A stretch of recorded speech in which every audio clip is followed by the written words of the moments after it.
इस कार्यक्रम के पुण्यार्चक हैं श्री आदिनाथ दिगंबर जैन चंद्रोदय तीर्थ क्षेत्र खानपुर, झालावाड़, राजस्थान।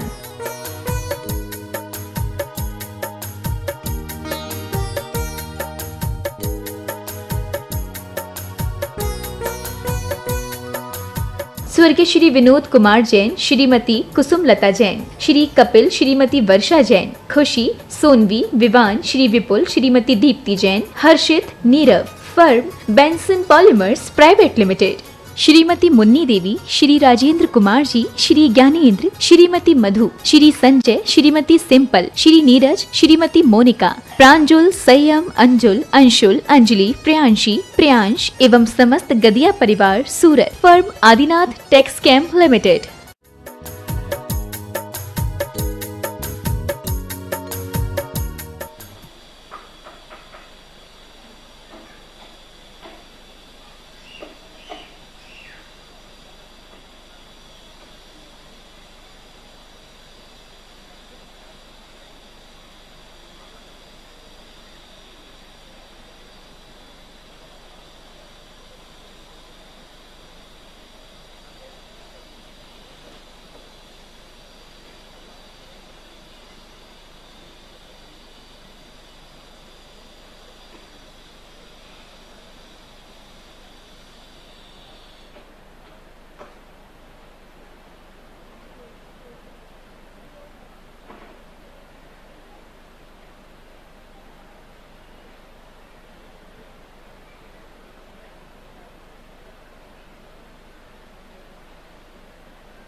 अपराणिक प्रक्षण स्वाध्याय विलयम श्रीकायुष्यम।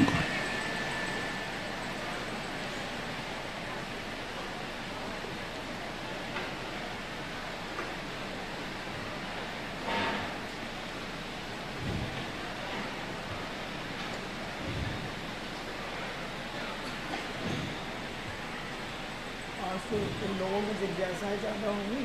हाँ, मुझे एक बात पूछने को। सभी श्रोतागण एवं जिज्ञासु पूछ सभी को नमोस्तु करें।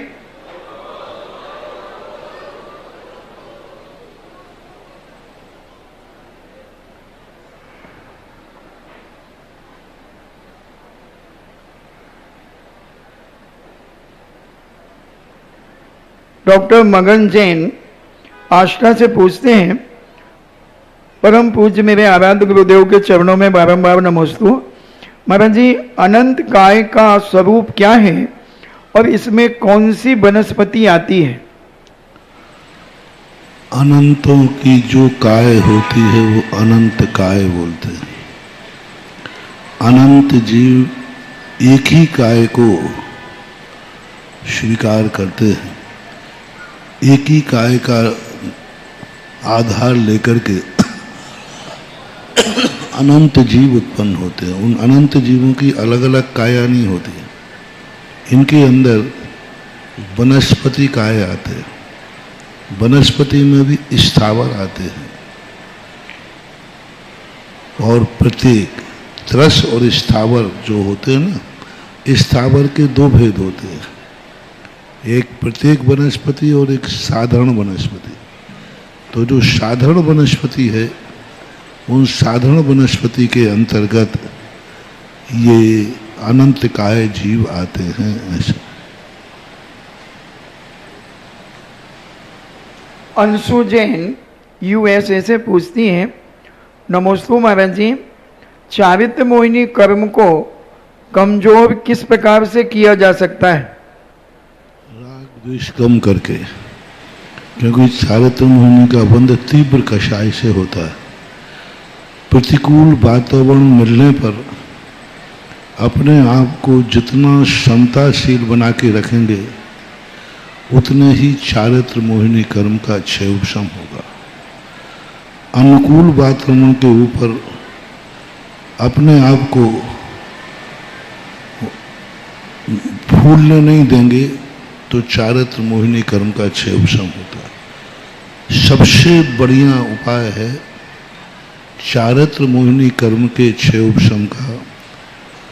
पुण्य पाप फल माहि हरख बिल क्यों मत भाई, यह पुद्गल पर जाए उपज विन शे थिर नाई। बहुत अच्छी बात पंडित जी साहब ने कही दौलत राम ने। पुण्य और पाप ये दोनों के उदय आएंगे। पाप के उदय में बिलखना नहीं, पुण्य के उदय में फूलना नहीं, और समता भाव यदि धारण किया तो नियम से चारित्र मोहिनी कर्म का क्षय उपशम उससे बढ़ता है। चारित्रवान व्यक्ति के अंदर ये ताकत कहाँ से आ जाती है? तुम देखते हो एक टाइम खाना, इतने परिचय सहन करना, ये ताकत आती कहाँ से? कुछ नहीं। पुण्य के उदय में वो फूलते नहीं हैं, पाप के उदय में रोते नहीं हैं। इसके कारण से हमारे आत्मा की वो शक्ति जागती है जो हमें चारित्र की तरफ ले जाती है। जैसे आप लोग, आज तुम्हारी स्थिति अलग है, कल जैसे ही तुम्हारे परिणामों में पुण्य और पाप खत्म हो जाएगा, सबकी एक धारा होगी, एक चर्या होगी, एक समान वेशभूषा होगा। किसी का पुण्य कम है जो अच्छे कपड़े पहना है, किसी का पुण्य और ज़्यादा है कि और अच्छे पहने हैं, किसी का पुण्य कम है कि वो कमज़ोर कपड़े पहने हैं, किसी का पुण्य ज़्यादा है वो अच्छा भोजन कर रहा है, किसी का पुण्य कम है वो कमज़ोर भोजन कर रहा है। तो ये पुण्य पाप के खेल है। और कल जैसे तुम्हारा शिविर का यूनिफॉर्म होगा, कोई गरीब नहीं होगा, कोई अमीर नहीं होगा, सबका एक स्वरूप होगा, सबका एक स्वरूप भोजन होगा, सबकी एक दशा होगी। उस कारण से तुम्हारी कल से वो शक्तियां जाग जाएंगी जो शक्तियां तुम्हारे साल भर नहीं जाएगी। तुम एक घंटे बिना पानी के नहीं रह सकते, और कल से तुम 24 घंटे बिना पानी के रह जाओगे। ये है चारित्र मोहिनी का क्षय उपशम। क्योंकि कल जैसे ही तुम्हारा एक शाम परिणति होगी, तैसे ही तुम्हारे आत्मा में चारित्र मोहिनी कर्म का क्षय उपशम बढ़ेगा। और चारित्र मोहिनी कर्म क्षय उपशम ही हमारी आत्मा की शक्ति प्रकट कराता है। दर्शन मोहिनी के क्षय उपशम से आत्मा की शक्ति जागती नहीं। दर्शन मोहिनी का क्षय उपशम का अर्थ है पॉजिटिव थिंकिंग, पॉजिटिव सोचना शुरू कर देता है। और चारित्र मोहिनी के क्षय उपशम का अर्थ है पावर थिंकिंग।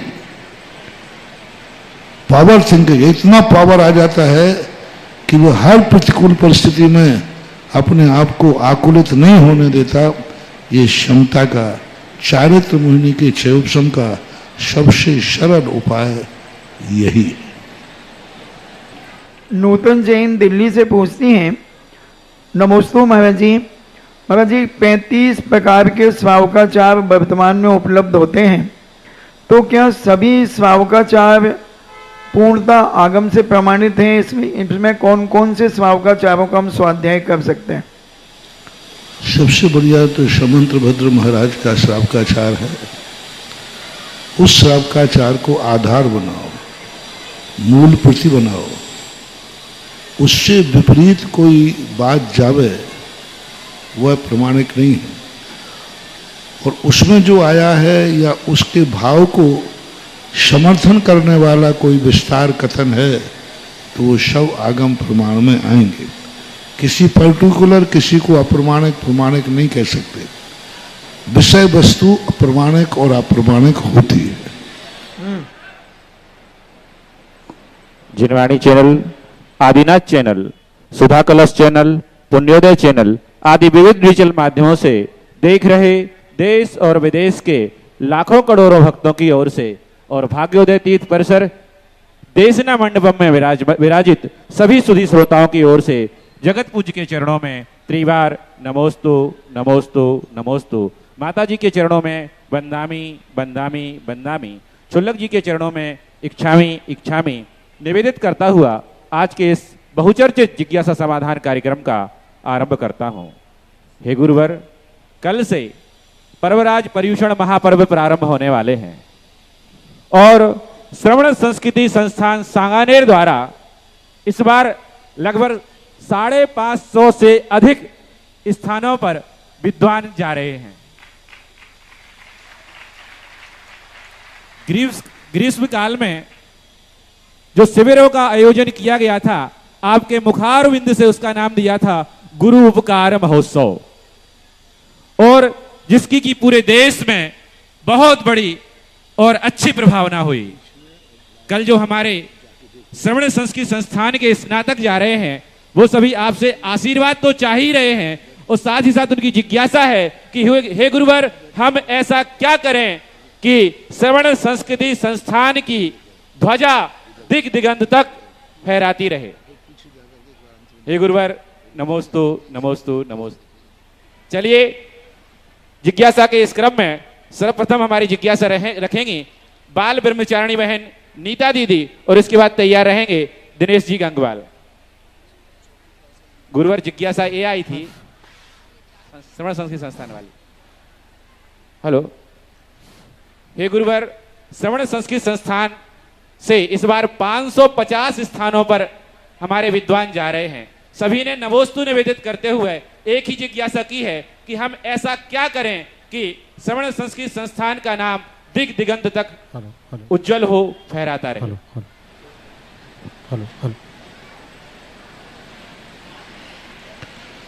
525 के मेरे पास लिस्ट आई है 640 की।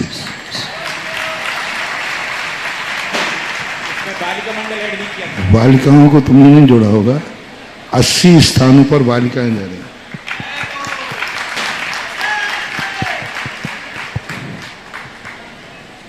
जो कोई भी चीज है, जब किसी चीज की वस्तु स्वयं कम पड़ जाती है तो उस वस्तु का संस्कार दिया जाता है कि जिसने इस वस्तु को प्राप्त कर लिया है वो दूसरे को देवे, आगे भेजे। और यही जिनवाणी का हाल है। आज भगवान की वाणी हमारे पास है, जिनेन्द्र देव नहीं है, तो मुनि महाराज लोग वाणी को पढ़े, फिर पढ़ करके श्रावकों को दे, क्योंकि मुनिराज सभी जगह नहीं पहुंच सकते, तो पंडितों को दे करके उनको भेजे और पंडितों से कहें कि वो श्रावकों को इतना संस्कार दें 10 दिन में कि 10 दिन तो तुम उनको सिखा के आओ, बाद में वे साल भर स्वयं स्वाध्याय करें। प्रवचन का मूल लक्ष्य होना चाहिए। गुरु का मूल लक्ष्य है देश न लब्धि। साधु के मुख से प्रवचन सुनो तो देश न लब्धि बनाना, और पंडित के मुख से जब सुनो तो उसको स्वाध्याय का अंग बनाना। यानी वो उन्होंने जो स्वाध्याय दिया है वह निरंतर हम साल भर करते रहें, यही होता है। जिज्ञासा रखेंगी बाल ब्रह्मचारिणी बहन नीता दीदी, और उसके बाद तैयार रहेंगे श्रीमान दिनेश जी गंगवाल, और उसके बाद तैयार रहेंगे श्रीमान विजय जी धुर्रा। परम पूज्य 108 श्री आचार्य गुरुवर श्री विद्यासागर जी महाराज की जय। साक्षात विराजमान निर्यापक मुनि श्री सुधा सागर जी महाराज की जय। माता जी के चरणों में बंदामी, तीनों छुल्लक जी के चरणों में इच्छामी। महाराज जी, अभी हम जब आ रहे थे तो अदर कास्ट के लोग पूछ रहे थे, दीदी और भी महाराज जी आते हैं, पर ऐसा क्या हो रहा है इधर में कि सबके बाल बिल्कुल वो हो गए हैं, निकल गए हैं, और ऐसा कौन सा मेला यहाँ पे लग रहा है कि पूरे यहाँ से लेकर भीड़ ही भीड़ देख रही सब जगह में। तो हमने उनको बताया महाराज जी आए हैं और यहाँ शिविर लग रहा है। कहते कैसा शिविर हो रहा है? अब हमारी जिज्ञासा है कि जब अपन सामयिक करते हैं 3 टाइम की, तब उसमें 2 बार तो अपन गवासन से आवर्त करते हैं मतलब, और 2 बार ऐसे ही करते हैं, तो ऐसा क्यों होता है? 2 बार का है ही नहीं वो, पहली बार और आखिरी बार का है। चारों दिशाओं में हम जब पहले नमस्कार करते हैं तो प्रथम नमस्कार करके उठना चाहिए। फिर आपको उठने के बाद फिर बैठना नहीं है, फिर आप चारों दिशाओं का करने के बाद फिर अंत में बैठकर नमस्कार करना चाहिए। वो दो दिशाओं को नमस्कार नहीं है, वो प्रारंभिक और अंत का नमस्कार है। बाकी आवृत तो चारों ही दिशाओं के बराबर कहे गए हैं। लोग समझते हैं क्योंकि खड़े होने के बाद आवृत करने के बाद कई लोग नमस्कार करते हैं, तो ये इससे ये डाउट होता है कि पूर्व दिशा को तुमने आवृत करके नमस्कार किया और अंत में उत्तर दिशा में आवृत करके फिर नमस्कार करोगे, तो देखने वाले को ये लगा कि इन्होंने दो दिशाओं में नमस्कार किया। वो विधि यह नहीं है। जब आवृत करने उठते हैं तो उसके पहले हमें पंच परमेष्ठी आदि को नमस्कार करके उठना चाहिए और उठ करके फिर पूर्व दिशा को मान लो कर रहे हैं तो पूर्व दिशा और चारों दिशाओं में करने के बाद फिर जब पूरा आवृत हो गया फिर एक नमस्कार करना चाहिए। ये दो नमस्कार इस प्रकार के मानना चाहिए, ना कि दो दिशाओं के मानना चाहिए। शंका है कि हमने प्रवचन में सुना था आपके कि व्रती के लिए ना प्रतिक्रमण जरूरी है, ना पूजन जरूरी है और ना मतलब ये अभिषेक, तो किस अपेक्षा से आपने बोला इस कुछ समझ में नहीं आया, क्योंकि ये नहीं करेंगे तो फिर कैसे दिन भर के पापों का प्रक्षालन होगा। मुझे तो कुछ आता नहीं, शास्त्रों में कहीं पढ़ा नहीं। किसी भी प्रतिमाधारी के लिए कहीं भी किसी भी रूप में इन सब चीज़ों का उल्लेख नहीं किया। प्रतिमाधारी के जितने व्रत पूज्यवर समंतभद्र महाराज ने कहे उनमें कहीं पूजन पाठ अभिषेक का उल्लेख नहीं किया, क्योंकि विद्वानों की ये बात उस प्रसंग में कही थी जब विद्वानों लोगों ने ये कहा ये पूजन करना अभिषेक करना ये तो वृत्तियों का काम है, त्यागी वृत्तियों का काम है। विद्युत परिषद की मीटिंग में होगा बात है, तब मैंने कहा कि पंडित लोगों ये बताओ कौन सी प्रतिमा में अभिषेक पूजन लिखा है। पूरी की पूरी 11 प्रतिमाओं में कहीं भी अभिषेक पूजन नहीं लिखा और कहीं भी उन आवश्यकों में नहीं लिखा, बल्कि ये जो षड आवश्यक कहे हैं उस आवृत्ति जैन श्रावक के कहे हैं जिसने अभी व्रत नहीं लिया है उसके लिए कहा है देव पूजा कृपास्ति स्वाध्याय संयम का। गृहस्थानाम वृत्ति नाम नहीं कहा, दानम चेती गृहस्थानाम वृत्तियों के नहीं कहे, वृत्ति नाम नहीं कहा कि वृत्तियों के 6 आवश्यक हैं, गृहस्थानाम 6 आवश्यक हैं, ये उस प्रसंग में कहा था। अब रही बात कि वृत्ति को करना चाहिए या नहीं करना चाहिए। जैसे हम लोग हैं, हम लोगों को देव वंदना करना मंदिर में जाके जरूरी नहीं है, लेकिन मंदिर है तो करना चाहिए, क्योंकि गृहस्थ शब्द वृत्ति भी गृहस्थ है और अवृत्ति भी गृहस्थ है, इसलिए वहाँ से ये अर्थ निकाल करके करना चाहिए। लेकिन वृत्तों में कहीं नहीं आया, पूरे प्रतिक्रमण में भी कहीं नहीं आया।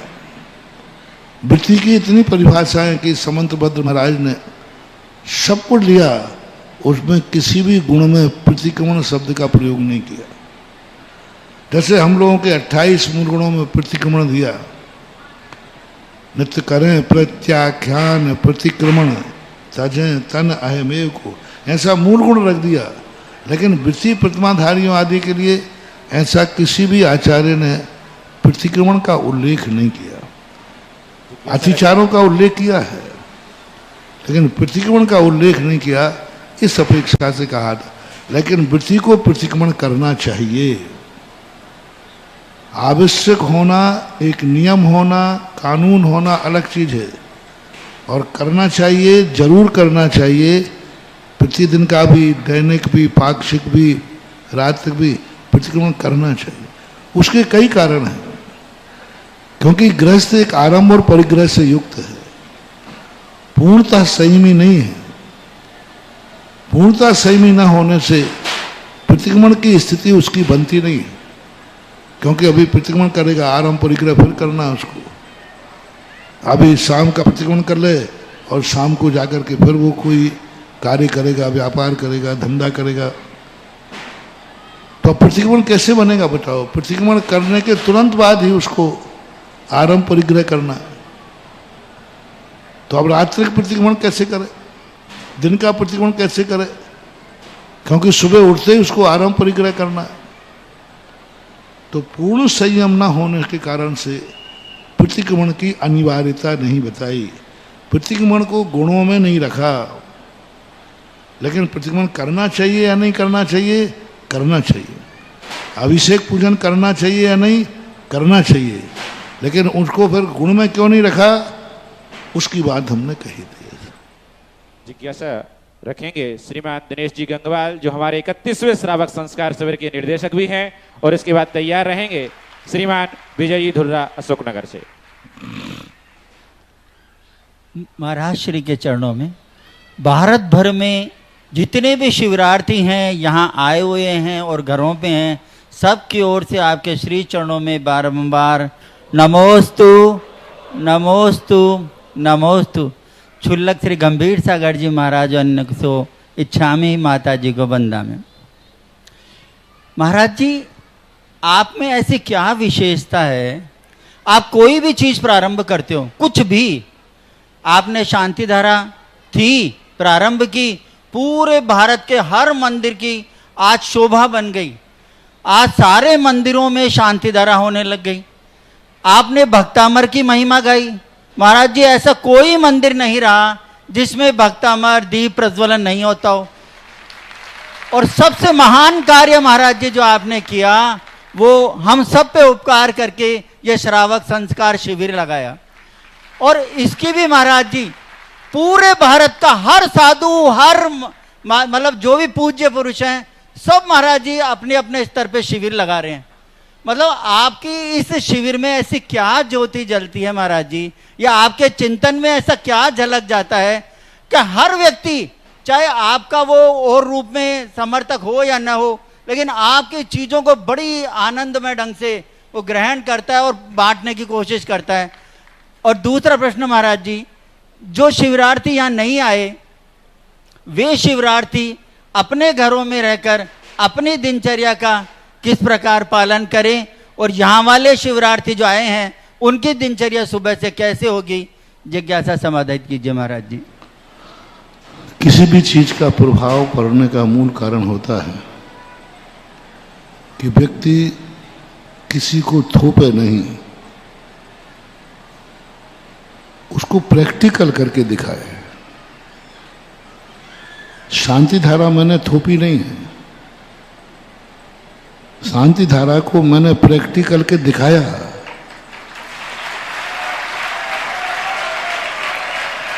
और जिस चीज के प्रवचन की, जिस चीज को व्यक्ति थ्योरी को सुनकर प्रैक्टिकल कर लेगा, उसको वो जिंदगी में कभी छोड़ ही नहीं सकता। मेरा खुद का नेचर है, मैं शास्त्रों में इतनी बातें पढ़ता हूँ, सभी बातों को मैं सत्य स्वीकार करता हूँ, लेकिन मैं उनके संबंध में ना तो अमल करता हूँ और ना दूसरे को कहता हूँ। पढ़ता हूँ, श्रद्धा है, सब कुछ है, लेकिन मैं बोलूँगा नहीं उस समय, क्योंकि मुझे ही समझ में नहीं आया। मुझे समझ में नहीं आया इसलिए गलत लिखा है, ये मेरी धारणा नहीं है। लेकिन मुझे समझ में नहीं आया तो मैं उस पर बोलते ही नहीं हूँ। और ये मिला मुझे गुण भगवानों से। भगवान जब ग्रस्त अवस्था में रहे, मुनि अवस्था में रहते हैं, वे बोलते नहीं। अरे भाई, जो तुम्हारा ज्ञान है, जो तुम समझते हो, वो तो बोलो। उन्होंने कहा नहीं, जब तक मुझे खुद बात समझ में नहीं आएगी मैं बोलूँगा नहीं, मैं मौन रहता हूँ। मैंने भी यही जो हाथ से जोड़ा कि जो बात शास्त्रों में लिखी है, समझ में नहीं आई है, वो सत्य है, पक्का है, लेकिन जब तक समझ में नहीं आई, ना तो मैं अमल करता हूँ और ना मैं उस पर प्रवचन देता हूँ। और जो बात मैं खुद प्रैक्टिकल कर लेता हूँ, मैंने शांति धारा को 2 साल दिए हैं, 2 साल। 2 साल तक मैंने निरंतर उसके बीजाक्षरों को ध्यान में लाया। जो जो अक्षर उसमें वर्णित हैं उनके संबंध में सोचा यही अक्षर क्यों लाया है। 52 अक्षर होते हैं, 52 को क्यों नहीं लिया गया। 49 होते, 49 को क्यों नहीं लिया गया। क्यों छोड़ दिया कवर्ग, क्यों चवर्ग में अकेला झा को ले लिया, क्यों पवर्ग में फा को छोड़ दिया, भा को छोड़ दिया, बा को छोड़ दिया, अकेला एक पा को माँ को क्यों ले लिया। ये सारे ऐसे प्रश्न थे जिन प्रश्नों का समाधान करने के लिए हमें 2 साल लगे। और जब मैं इन सब का समाधान पा गया तब मैंने जनता के सामने आगाज किया। और जब जनता ने इस बात को देखा कि महाराज ने कहा है, एक तो लोगों का विश्वास है कि महाराज ने कहा है तो जरूर उसमें कोई ना कोई दम है, क्योंकि हम बिसा उठ के बोलते नहीं। और लोगों ने फिर प्रैक्टिकल कर लिया, और जब प्रैक्टिकल में सफल हो जाए तो उसे कौन नहीं मानेगा। भक्तांबर पाठ को मैंने पूरे इतना समय दिया भक्तांबर को, एक एक श्लोक के हमने पूरे बीजाक्षर तोड़े। जैसे भक्तांबर है तो भा आ का ता आ रा आ मा आ रा, इन सबको तोड़ा। और कौन से बीजाक्षर को पूज्यवर मानतुंग आचार्य ने संयुक्त किया, और इस श्लोक में जो अर्थ बताया जा रहा है उस अर्थ के समर्थन करने वाले बीजाक्षर भक्तांबर की प्रसिद्धि का मूल कारण है कि उसी नेचर वाले पूज्यवर ने अक्षर लिए हैं जो उस श्लोक में कहना चाहते हैं। तो अब शिविर की बात तो तुम्हें मालूम ही है कि शिविर ऐसे नहीं लगता, इसके साथ मुझे भी कितनी मेहनत करना पड़ती है, कितना कठोर होना पड़ता है, कितना अनुशासन रखना पड़ता है। कोई शिथिलता नहीं, किसी प्रकार की शिथिलता नहीं। तो वह नियम के कारण से लोग हो जाते हैं। और मेरे नेचर में है, मैं किसी की नकल नहीं करता, दुनिया मेरी नकल करे तो मैं रोकता नहीं हूं। मुझे किसी की नकल करने का भाव नहीं आता। कौन कहाँ क्या कर रहा है, कर रहा है। जिस दिन मेरे मन में समझ में आ जाएगी तो करूँगा। और मेरी सारी खुली किताब है, जिसको लगाना है लगे। ये बात तुम्हारी सही है कि शांति धाराएं पहले होती नहीं थी। मुझे बहुत गर्व है इस बात का कि जब दुनिया में कोई भी काम होता था लोग तुरंत कहते फलाने यहाँ झाड़ा लगाने जाओ, फाड़ा लगाने जाओ। आज पूरे भारत में जब से मैंने शांति धारा की महिमा गाई, हर जैनी के घर में कुछ भी होता है एक ही आवाज निकलती है, चलो चलो भक्तांबर पाठ कर दे। 10 लाख क्षण पर्वों में सब यूं प्रवचन दिया और फ्री हो जाते थे। प्रवचन दे दिया, तत्वार सूत वाचन कर दिया, सब फ्री हैं। मुझे बहुत खुशी है, इस शिविर पे गर्व है कि आज शिविर का इतना आदर्श बन गया। हर साधु हर चतुर्मास में 10 लाख क्षण पर में शिविर लगाने का भाव कर रहा है। अच्छी चीज की दुनिया नकल करता है। इतना प्रभाव लोग देख रहे हैं कि 10 लाख क्षण पर्व कैसे मनाए जाते हैं। तो हर व्यक्ति को शिविर लगाने के लिए मन चल रहा है, भाव आ रहा है। उन सबसे मेरा कहना है शिविर की नकल करो, लेकिन कम से कम नकल हो तो टू काफी हो। ऐसा नहीं कि तुम शिविर लगाओ, फ्री खाओ, खाओ पियो, मस्त रहो, दिन भर घूमो, महिला पुरुषों का इकट्ठा लगा दो सब। इस शिविर की जो अनुशासनता है उसका प्रभाव पड़े तो फिर उसकी बात कुछ और होगी। और मेरा मन है कि सारे भारत में हर गांव में हर नगर में ऐसे ही शिविर लगे जैसा कल से लगने वाला है। जिज्ञासा रखेंगे श्रीमान विजय जी धुर्रा और इसके बाद तैयार रहेंगी बाल ब्रह्मचारी महाराज जी, बहन जो शिविरार्थी यहाँ नहीं आ पाए, जो घर पे हैं, वे अपनी दिनचर्या कैसे रखे और यहाँ हमने के अभी दो दिन पहले पूरी विधि बता दी है। 2 दिन पहले मैंने 28 नियम घर वालों को बता दिए थे और व्हाट्सएप पे भी डाल दिए गए हैं, वो देख सकते।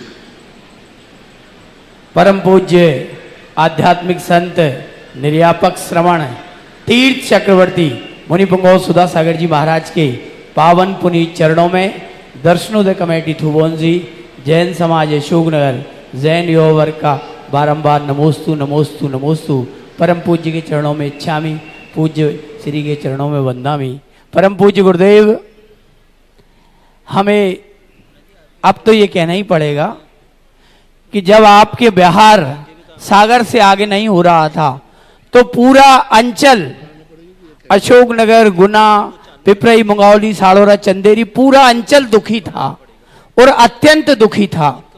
भरपूर 2 माह की कोशिश नहीं, 24 वर्षों की कोशिश के बाद ये लग रहा था कि ये पावन पुनीत चरण इस भूमि से, कुंडलपुर से खड़े बाबा, बड़े बाबा से खड़े बाबा की ओर बढ़ेंगे।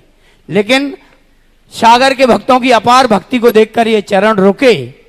गुरुदेव, आज यहां देखकर ऐसा लग रहा है कि यहां चतुर्मास जरूर होना चाहिए था। जो सागर ने श्रद्धा भक्ति और जो राजमहल रचाया है, ये परम पूज्य गुरुदेव के गौरव के अनुरूप है। और जिस बात की चिंता थी काका साहेब कि चांदखेड़ी में तो दिव्य दरबार सज गया था, यहां गुरुदेव ने बरिया घाट यदि बना दिया है तो ये चतुर्मास भी इतिहास रचेगा और बरिया घाट इस सागर का कीर्ति स्तंभ बने।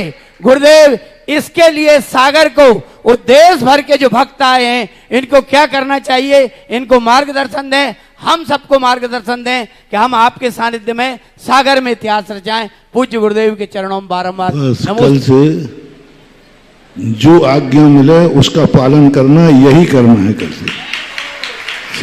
ओम शांति। चलिए जिज्ञासा रखेंगे बाल ब्रह्मचारिणी बहन उषा दीदी और उसके बाद तैयार रहेंगे व्रती श्रावक संतोष जी अहमदाबाद। संत शिरोमणि आचार्य भगवान गुरुवर विद्यासागर जी महाराज की, आचार्य गुरुवर समय सागर जी महाराज की, अध्यात्म के मानसरोवर परम तपस्वी परम पूज्य गुरुवर श्री सुधा सागर जी महाराज की, चतुर्विद संघ की। नायक के पीछे खलनायक होता है, तभी नायक की प्रसिद्धि होती है। पारसनाथ भगवान को देखो उठा के तो कमट, श्री कृष्ण को देखो उठा करके कि उनके पीछे कंस था, और रामचंद्र जी को देखो तो उनके पीछे रावण था। और पूज्य श्री एक गर्व था इस वसुंधरा पर कि हमारे भगवान चलते फिरते तीर्थंकर आचार्य गुरुवर विद्यासागर जी थे, तो हम कहते थे कि हमारे भगवान हमको मिल गए, लेकिन पुण्यहीन थे इसलिए गुरुजी जल्दी चले गए। लेकिन आज मुझे गर्व है कि ये पुंगव सुधी सुधा सागर महाराज ये भी आचार्य श्री से कम नहीं है। इनका वैभव देखिए, सुधा सागर महाराज का वैभव आज देख रहा है, कल से देखना पांडाल कम पड़ जाएगा, जगह नहीं मिलेगी। और मुझे चिंता है कि महाराज इन श्रावकों को बाहर ना कर दें। इसलिए पूज्य श्री आज ही आपका चमत्कार देख लिया, शुरू दिन ही पांडाल में कमी पड़ गई, श्रावक कहाँ बैठेंगे। तो मैं पूज्य श्री आपसे कहना चाह रही हूँ, मेरी जिज्ञासा है कि आप भी खलनायक से नायक से कम नहीं है। मैं गई आगरा और वहां सुना कि बहुत बड़ा उपसर्ग है। मैंने पूज्य श्री से कहा कोई उपसर्ग नहीं आपके ऊपर, नायक के पीछे खलनायक जरूरी है, तभी नायक की प्रसिद्धि बढ़ती है। नायक की प्रसिद्धि जब भी बढ़ती है तो आगरा का चतुर्मास ऐसा भव्य चतुर्मास हुआ, इतना बड़ा शिविर हुआ कि आगरा के लोगों की आंखें फट्टी की फट्टी रह गईं। तो पूज्य श्री आज सागर में ये पांडाल जो देख रहे हैं हम, ये कोई तीर्थंकर से कम नहीं लग रहा है। ऐसा वैभव ऐसा चमत्कार मेरे गुरु के शिष्य में है। तो ये शिष्य भी जयवंत रहे और धर्म की प्रभावना करते रहे ना। मैं अपनी जिज्ञासा रख रही हूँ, पूज्य सुधा सागर जी के चरणों में कि आज सारी समाज, आपके भक्त, आपके श्रावक दिल, दिमाग और समर्पण भाव से आपके चरणों में समर्पित हुए हैं। तो मैं आज आपके सामने एक जिज्ञासा रख रही हूं कि गुरुजी ने तो आपके सिर पर हाथ रखा ही रखा है, आपको दीक्षा दी है, आपके सिर के ऊपर बीजाक्षर रखे हैं, आपको आशीर्वाद दिया है, लेकिन आपने अपने ईश्वरवाड़ा के शांतिनाथ भगवान से कौन सा वैराग्य प्राप्त किया है? वो आज वैराग्य जरूर बताएंगे। आप वैराग्य को दर्शित करें, क्या पता कितने लोगों को आपके वैराग्य से वैराग्य हो जाए और मुनि दीक्षा वो भी ले लें।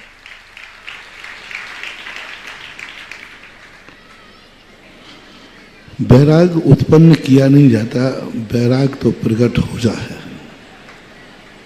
बस राग को छोड़ देना ही वैराग का उद्घाटन है।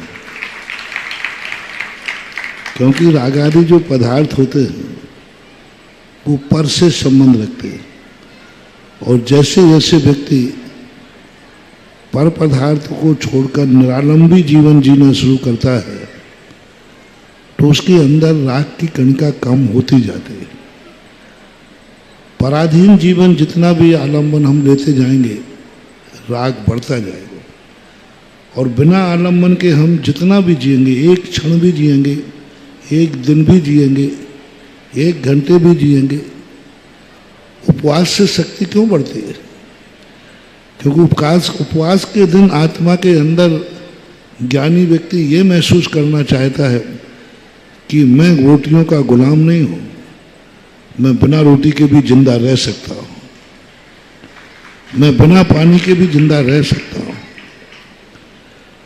तो जब व्यक्ति जितना जितना पर के आलम्बन के बिना जीने का प्रयास करता है, वैराग्य बढ़ता जाता है। कब, क्यों, कैसे, क्या हुआ, मैंने बही खाते में नहीं लिखा, इसलिए मैं निश्चित मापदंड नहीं दे सकता हूं। बस इतनी है कि किसी भी चीज को पाने के लिए हमें पहले अपना विल पावर देखना चाहिए। हम कितने सहिष्णु हैं, हमारे पास कितनी अपने आप में जीने की शक्ति है।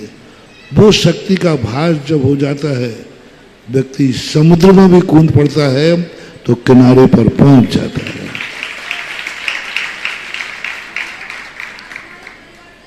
सदस्य आपके चरणों में आए हैं तो घर में ऐसा लग रहा है कि इन लोगों को वैराग्य ना हो जाए।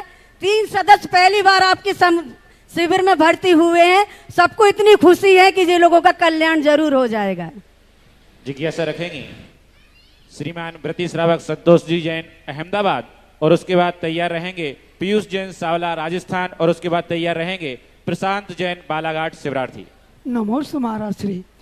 मैं अहमदाबाद शहर में गाय भैंसें मिलती नहीं है, सरकार ने उन्हें बंद कर दिया है शहर के अंदर। अब हमें कहीं जाना पड़ता है तो घर के मेंबर कहते हैं कि पानी की पूड़ी 24 घंटे नहीं चलती है, तो फिर सेव जो पानी से बने जाते हो 24 घंटे क्यों चलते हैं महाराज जी? इसी में एक और है कि यदि अगर हम मसाले पीसते हैं, अगर हमने 4 बजे मसाले पीसे हैं तो क्या उस दिन के दूसरे दिन 4 बजे तक चलेंगे कि खाली उसी दिन की गिनती करनी थी? नमस्ते महाराज श्री।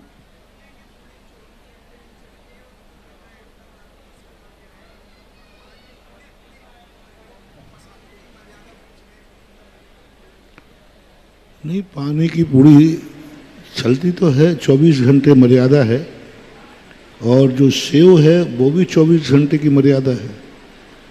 तली हुई वस्तु जो पूर्णतः तेल या घी उसके पूरे अंगों में प्रवेश कर जाए, उस वस्तु की 24 घंटे की मर्यादा है, कोई ऐसी बाधा नहीं है। वो मानते हैं छुआछूत की, नकरे सकरे छुआछूत की, उस कारण से लोग कहते हैं पानी की पूड़ी हुई पूड़ी छू जाती है और दूध की बनी हुई नहीं छूती है। तो ऐसा कोई शास्त्रीय प्रमाण नहीं है। इसलिए पूड़ी हो चाहे नमकीन हो चाहे कोई भी हो, बना हुआ है तो 24 घंटे जिस समय वो बना है उस समय से 24 घंटे लेना चाहिए। मान लीजिए आपने 4 बजे का उदाहरण दिया तो दूसरे दिन 4 बजे तक ही उसकी मर्यादा है। एक दिन रात से कोई मतलब नहीं, ये 24 घंटे से संबंध रखता है। हमारे यहाँ मुहूर्त से संबंध रखता है, आज के युग में घंटे से, जितने बजे हुआ है उतने बजे तक वो चलेगा। जैसे पानी गर्म किया है 4 बजे, तो दूसरे दिन 4 बजे तक वो पानी प्राशुक माना जाएगा, उसके बाद फिर सोचना पड़ेगा। ऐसे जिज्ञासा रखेंगे विनोद जी जैन ललितपुर, और उसके बाद तैयार रहेंगे अखिलेश जैन गदियाना। पिसे हुए मसाले की मर्यादा अलग अलग है, नमक की अलग है, मिर्ची आदि की अलग, और ऋतुओं के अनुसार उसकी होती है। ये जिन पूजा नाम की किताब आपको मिलेगी पूजन की, उसमें सारी मर्यादाएं लिखी, उसमें मसाले की मर्यादा भी लिखी है, आटे की भी लिखी है, सब चीज की मसाले की मर्यादा है जिन पूजन की किताब में। नमोस्तु महाराज जी। जिज्ञासा रखेंगे श्रीमान विनोद जी जैन ललितपुर, और इसके बाद तैयार रहेंगे पीयूष जैन हमारे जो कि अखिलेश जैन गदियाना, अरविंद जैन जाखलौन देवगढ़ कमेटी से। महाराज जी आपके श्री चरणों में नमोस्तु, छुल्लक जी के चरणों में इच्छामी, माता जी के चरणों में बंदामी। महाराज जी मैं 10 उपवास की भावना लेके आया हूँ, आपका आशीर्वाद चाहता हूँ। और मेरी शंका ये है कि मैं आचार भक्ति में सुबह के टाइम में 2 बार काल सर्प किया जाता है और शाम के समय में 4 बार, ऐसा क्यों? ये प्रतिक्रमण के प्रायश्चित हो कहता है, भक्ति का प्रायश्चित नहीं है, वो प्रतिक्रमण का प्रायश्चित है। कि रात्रि में दोष कम लगते हैं क्योंकि व्यक्ति उठना बैठना चलना फिरना कम होता है, मौन भी रहता है। दिन में दोष ज़्यादा लगते हैं, तो ये 4 कायेश्वर जो हैं प्रतिक्रमण के कायेश्वर हैं, भक्ति के कायेश्वर नहीं हैं। भक्ति में कहीं भी 4 कायेश्वर 2 कायेश्वर का प्रावधान नहीं है। पर भक्ति के बाद जो गुरु प्रायश्चित देते हैं वो प्रायश्चित के कायेश्वर मानना चाहिए, ना कि भक्ति के कायेश्वर मानना चाहिए। जिज्ञासा रखेंगे अखिलेश जैन गदियाना, अरविंद जैन जाखलौन देवगढ़ कमेटी से, और इसके बाद तैयार रहेंगी श्रीमती अंकिता जैन देवरी पेट्रोल पंप से, और उसके बाद तैयार रहेंगे सुमेर चंद जी देवरी। महामुनिराज के चरणों में बारंबार नमोस्तु। महाराज जी मेरा प्रश्न ये है कि जब भी मरण हो, समाधि मरण हो, साधु इसके लिए प्रतिदिन तैयार रहता है, लेकिन एक गृहस्थ ऐसा क्या करे कि उसका जब भी मरण हो समाधि मरण हो? तो गृहस्थ भी अपने आप में तैयार रहे, तत्व चिंतन करे कि मरना तो है ही। जब मौत सामने आ गई हो तो रोते हुए मरो तो मरना है, हंसते हुए हो तो मरना है। क्यों ना क्षमता भाव से प्राण त्यागे, ना हंसते हुए मरो ना रोते हुए मरो, क्षमता भाव से मरने पर ऐसा उसको तत्व चिंतन का निरंतर अभ्यास होना चाहिए।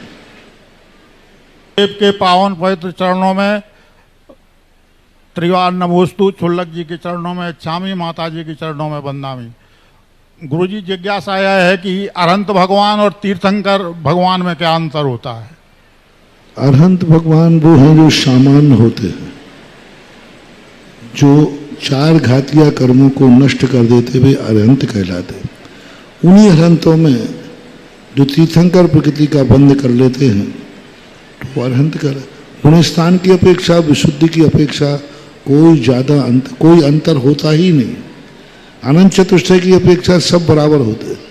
जैसे एक क्लास में 60 बच्चे पढ़ते हैं, उनमें से जो एक पावरफुल होता है, शक्तिमान होता है, उसको कैप्टन बना देते हैं।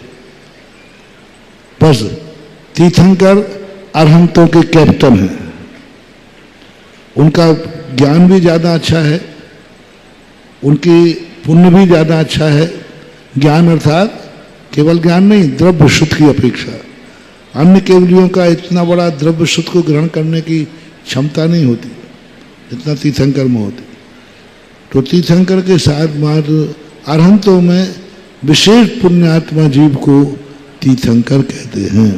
जिज्ञासा रखेंगे अखिलेश जी गदियाना, अरविंद जी जाखलौन देवोदय तीर्थ देवगढ़, और तैयार रहेंगी बहन अंकिता जैन देवरी पेट्रोल पंप।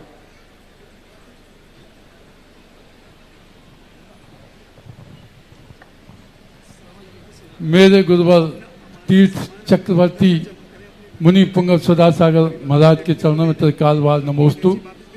माता जी को वंदामी, छुल्लक जी को इच्छामी।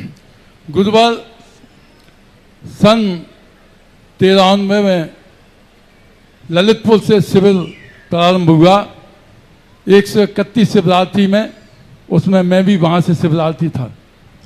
शुरुआत से शिवरात्रि होने में सप्त व्यसन के त्याग के संबंध में जैसे ही शिविर का कार्य शुरू हुआ और हमें दिन पे दिन शिविर में जाने का सौभाग्य मिला, और शिविर से ही मुझे 12 प्रतिमाओं का पालन करने का जो अभ्यास आपसे मिला, ये सबसे बड़ी शिविर की उपलब्धि है।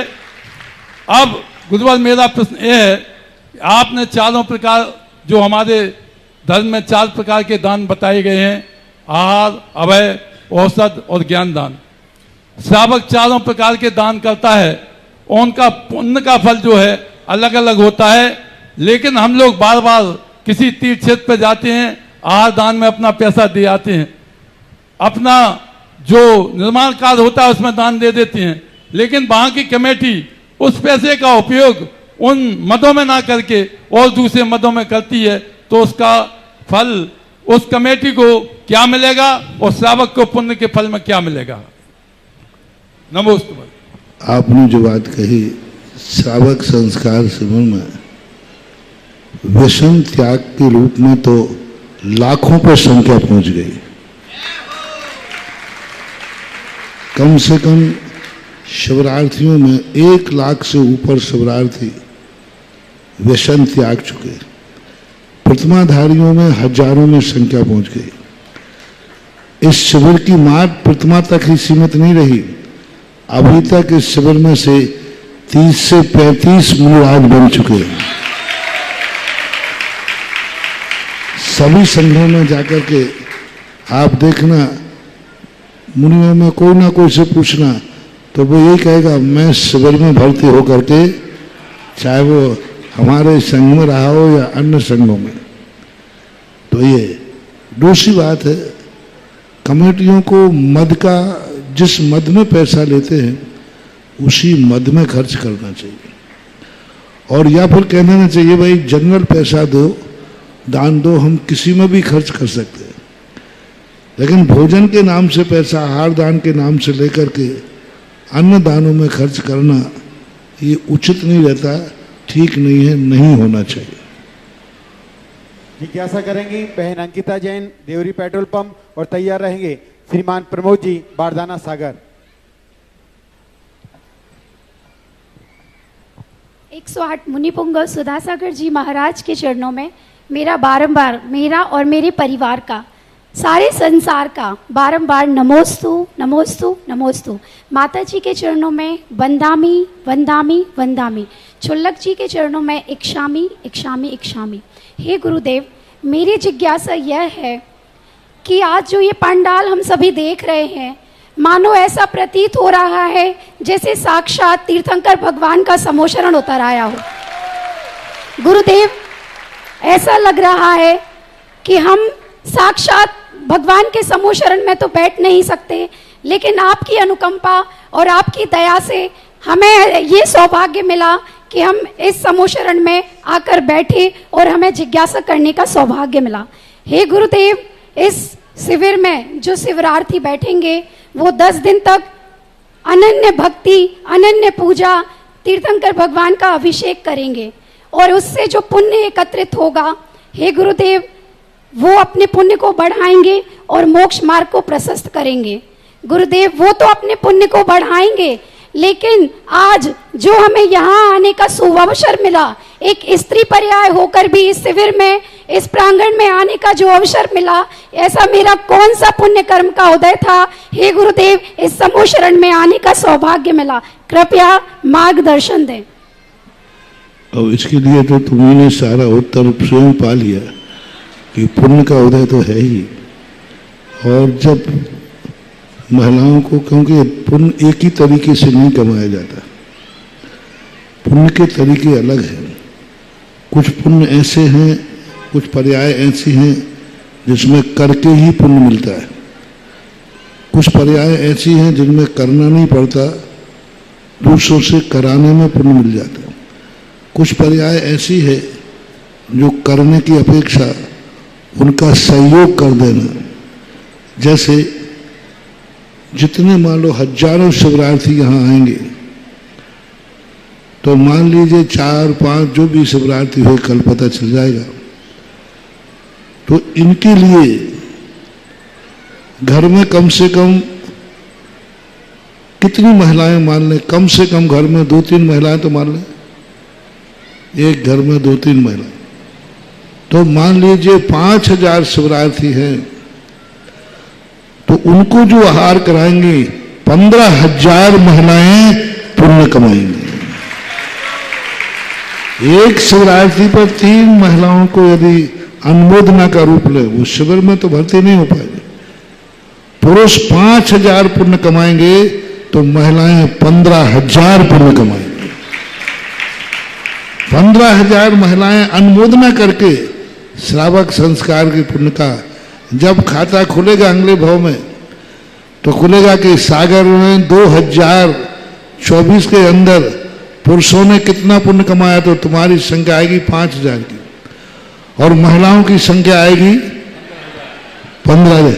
तुमने कृत किया है और इन्होंने अनुमोदना की है, आहार करा करके आहार कराया है। तो कारत के कार्य कराया भी है, अनुमोदना भी है, कारत भी है, ये ध्यान रखना। सागर के को क्योंकि सब लोग लाइव पे बैठे होंगे, तो सागर की शिवरात्रि है, वे अपने साथ हो सके तो अंडर बिया बनियान में भी ऑटो में बैठ के आ जाए,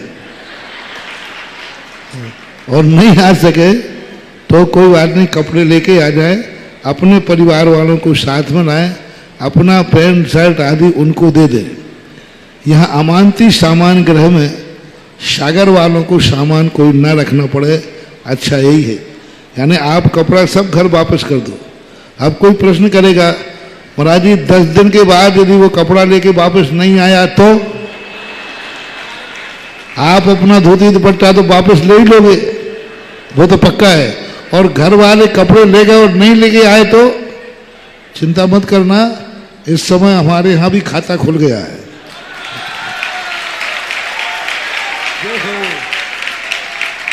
हाँ, लेकिन हो समाज में आना, इधर सागर के लोगों के लिए अमानती सामान ग्रह वो घर के ही छोड़ के आए, यहाँ नहीं जमा कराए तो अच्छा है।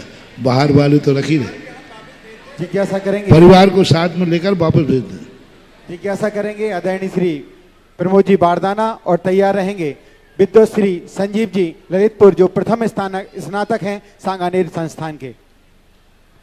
अंतर्राष्ट्रीय संत जगत पूज्य परम पूज्य निर्यापक श्री सुधा सागर जी महाराज के चरणों में नमोस्तु नमोस्तु नमोस्तु।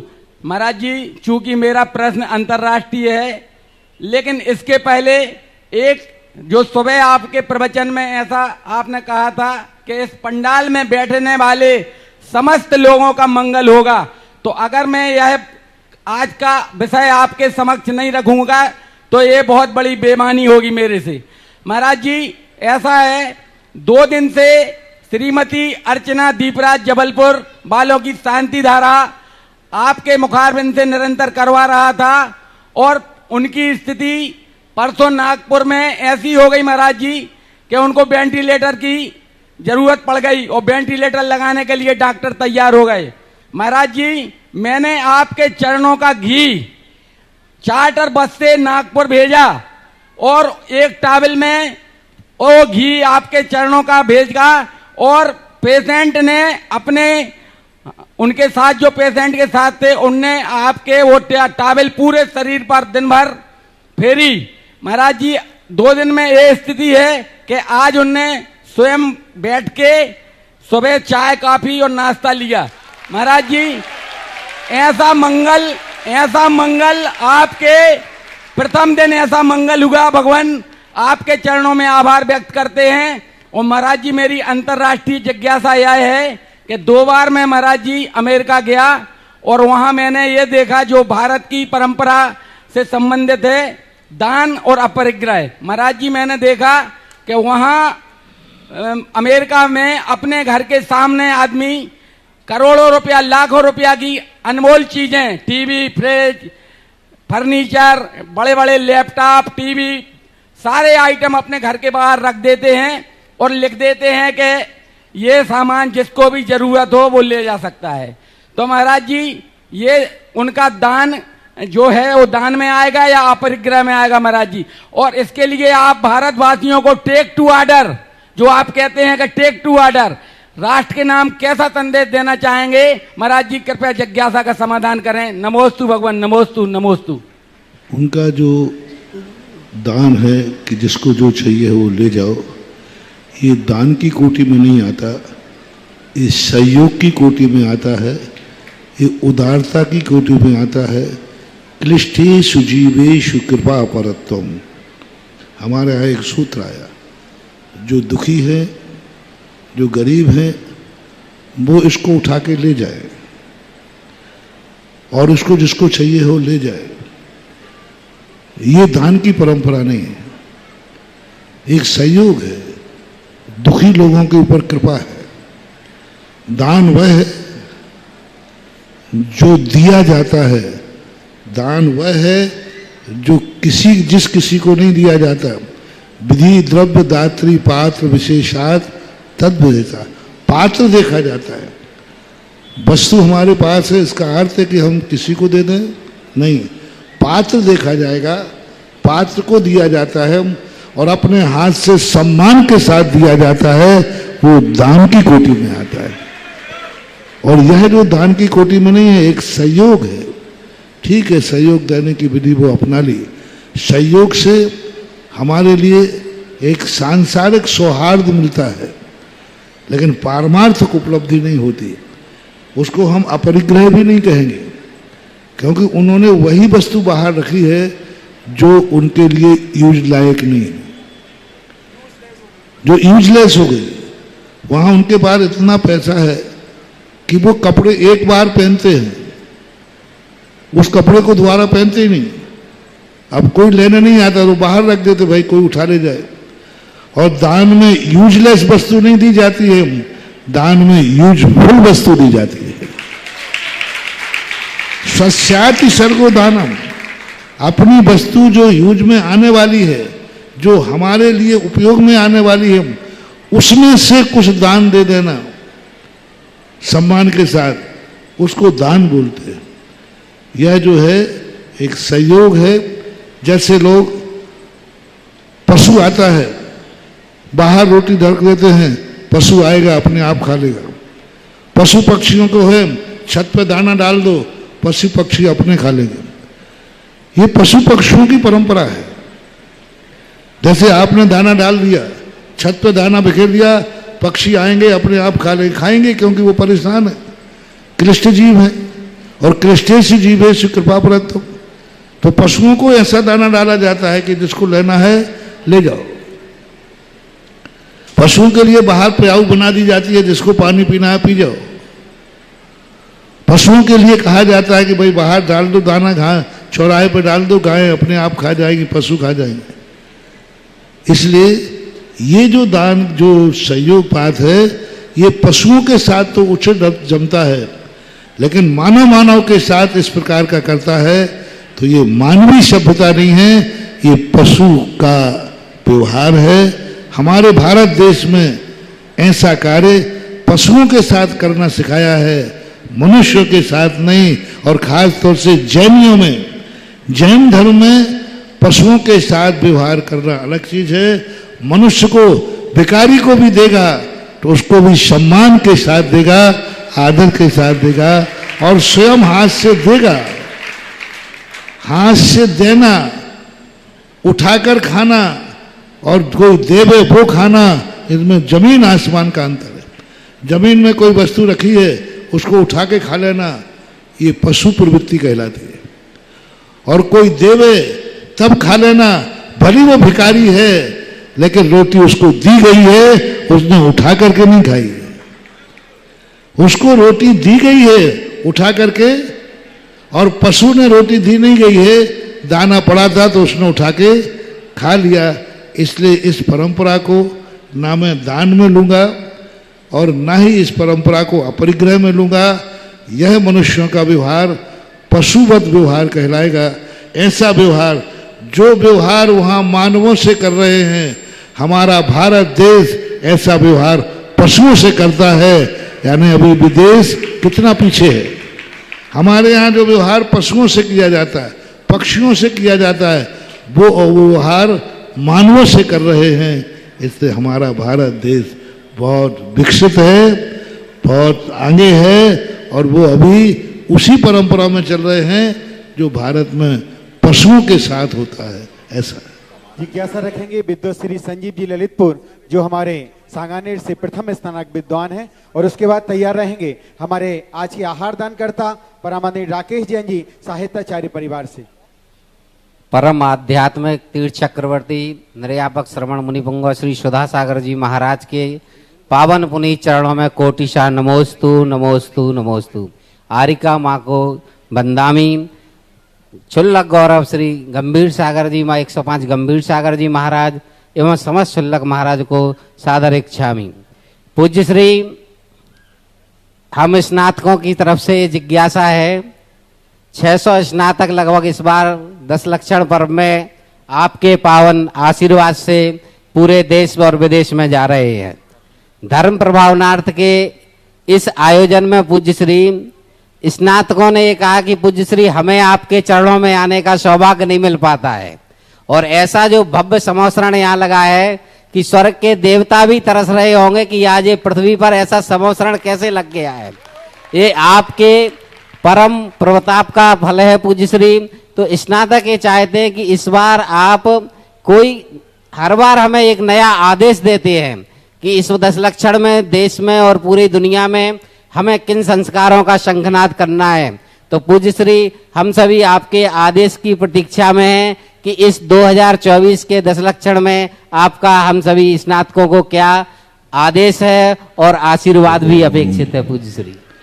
एक बार आचार्य श्री से हम लोगों ने कहा कि आचार्य जी, हम लोग बाहर विहार करने जाते हैं, बाहर आप भेजते हैं, हम लोगों को अच्छा नहीं लगता, क्योंकि आपका सानिध्य छूट जाता है।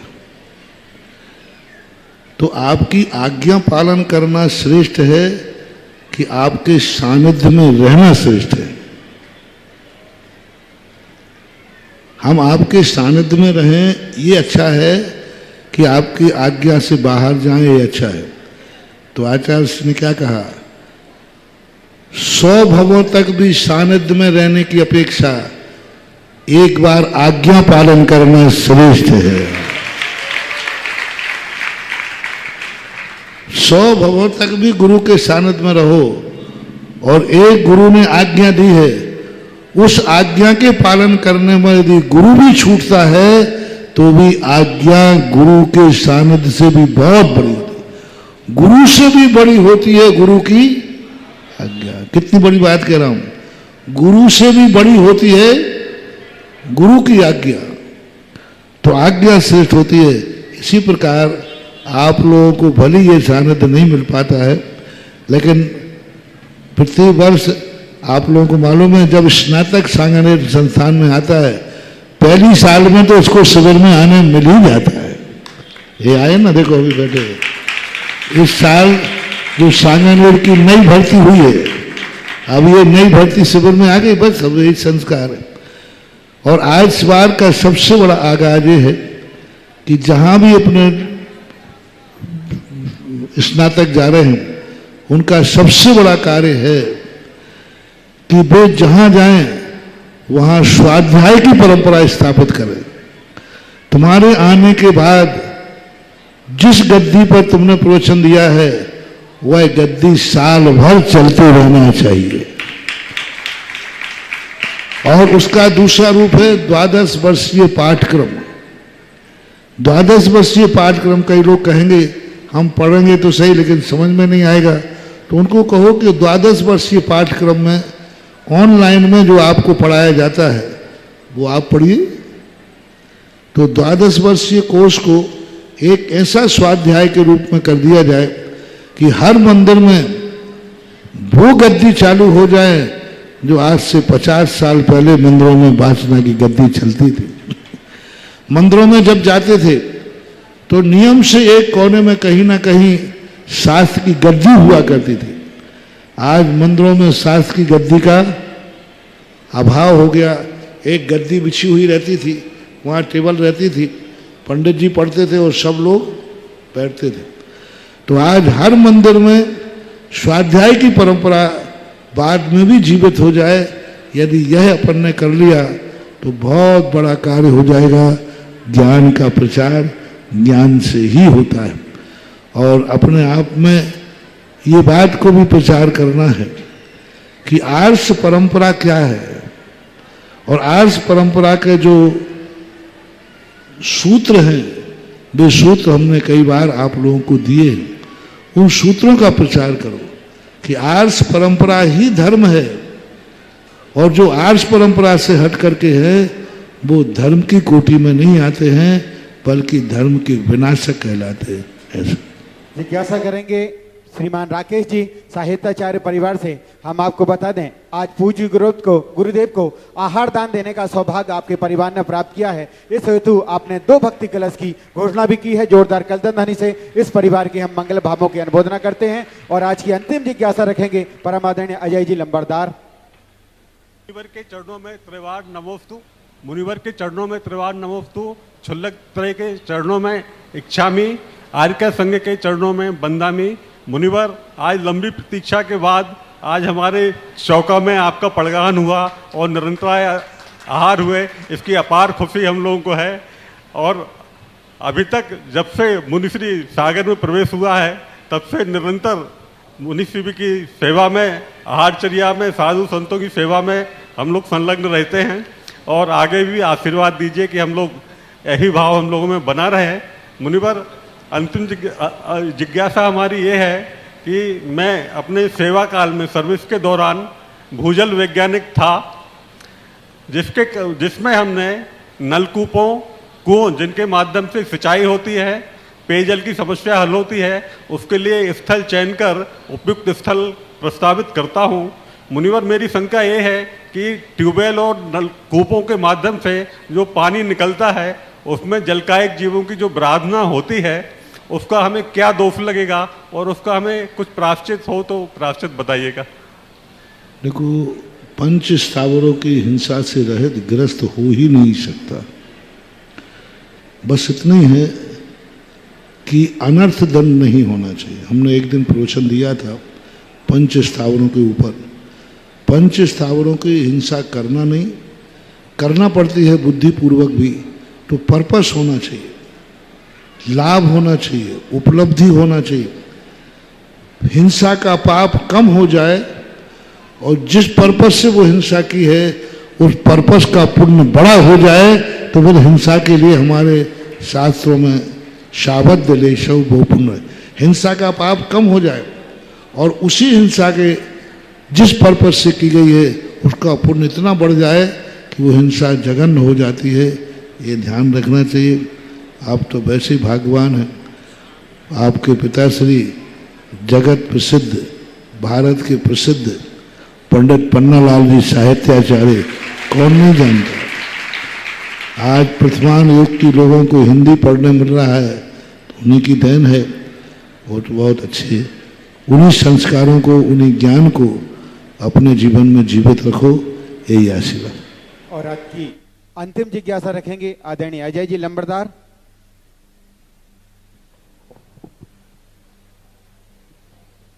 हेलो, संत श्रवण आचार्य भगवान विद्यासागर जी महाराज की जय। हमारे भगवान मुनि पुंगव श्री सुधा सागर जी महाराज की जय। महाराज श्री, आपके आशीर्वाद से प्रशासनिक व्यवस्था मुझे दी गई थी, और मैं आज तक जिस भी कार्यालय में गया हूं महाराज श्री आपके आशीर्वाद से, तो किसी अधिकारी ने, किसी नेता ने, किसी मंत्री ने, किसी विधायक ने किसी चीज को मना नहीं किया, और आज संपूर्ण व्यवस्था हमारी हो गई महाराज श्री। इसके लिए आशीर्वाद चाहते हैं महाराज श्री। जिज्ञासा मेरी सिर्फ ये है, बहन ने भेजी है, जो महाराज उनका कहना है, जिज्ञासा है मतलब कि महाराज श्री जो 3 लोक की जो संपदा है वह सब त्याग करके जो अभी हमारे पास है, यदि वह हम वही यूज करें तो क्या है, हमारा त्याग की श्रेणी में आता है? क्यों नहीं आएगा? परिग्रह प्रमाण व्रत इसी को बोलते हैं। समस्त इच्छाओं का निरोध करके जो जिंदगी के लिए आवश्यक हैं उन्हीं वस्तुओं के लिए अपने जीवन में उपयोग करते हैं, तो यही तो परिग्रह प्रमाण है, करना चाहिए। आज पूज्य गुरुदेव की महामंगलमय आरती करने का सौभाग्य आज के हमारे शिविर पुण्यार्जक परिवार और हमारे सुधा मंडपम का उद्घाटन करता परिवार, आज के आहार दान करता परिवार और आज के श्रावक श्रेष्ठी परिवार को प्राप्त है। वो कृपा मंच पर आए। बाकी पुनः अनुरोध कर रहे हैं कोई भी मंच पे आने की कोशिश ना करें। चलिए आरती प्रारंभ करें।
इस कार्यक्रम के पुण्यार्चक थे श्री आदिनाथ दिगंबर जैन चंद्रोदय तीर्थ क्षेत्र खानपुर, झालावाड़, राजस्थान।